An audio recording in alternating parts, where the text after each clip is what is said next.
we had this entire generation, I think, that kind of got left behind.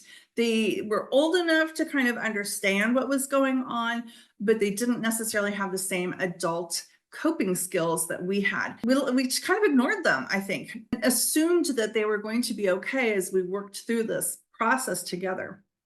So what did that generation do? They relied on their phones. This is my mouse, but I'm using it as a phone prop. So they relied on their phones.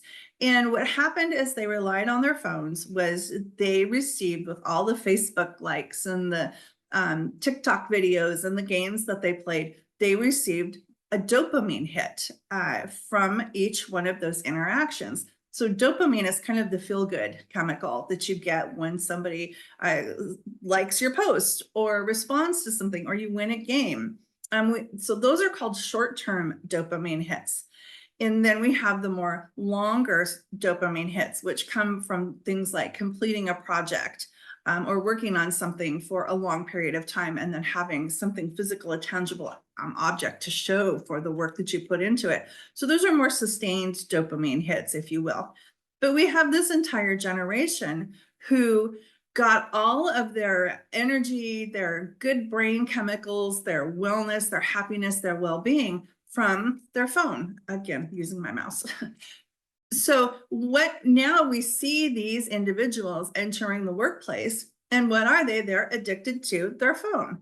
And because they know nothing more than the quick dopamine rush that they're getting as they're spending time on their phone. They've also been highly traumatized.